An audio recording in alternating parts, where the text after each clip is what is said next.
خلق الرحمة من أخلاقي، خلق ينبع من إيماني، خلق ينبع من إيماني. أيها الإخوة الأفاضل، أصاب المغرب الحبيب زلزال الحوز فأذهل العقول وأحزن النفوس، لكنه أخرج صفاء القلوب ونقاءها، فلبى النداء جميع المغاربة شرقا وغربا، شمالا وجنوبا، على اختلاف لهجاتهم وألسنتهم، صغارا وكبارا، ذكورا وإناثا، فأعطوا للعالم أجمع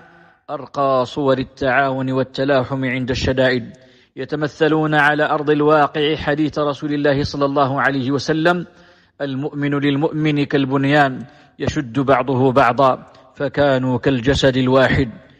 مؤمنين بقضاء الله عز وجل وقدره، وأن هذه الدنيا زائلة فانية، وأن مردنا إلى الله، وإن تعددت الأسباب فإنا إلى الله سبحانه وتعالى راجعون. فأسأل الله عز وجل أن يرحم الموتى، وأن يتقبلهم في عليين، وأن يشفي المرضى أجمعين، وأسأل الله بأسمائه الحسنى وصفاته العلى أن يتقبل من المحسنين عطاءهم، وأن يجزي بالخير كل من سعى وتعاون وتحمل المشاق والصعاب من أجل أهله وإخوانه، وأن يدخر لكم هذا الجهد والعمل في يوم تزل فيه الأقدام وتشيب فيه الولدان، وأن يحفظ بلدنا ووطننا من الفتن ما ظهر منها وما بطن، إنه سبحانه وتعالى سميع قريب مجيب. وآخر دعوانا الحمد لله رب العالمين.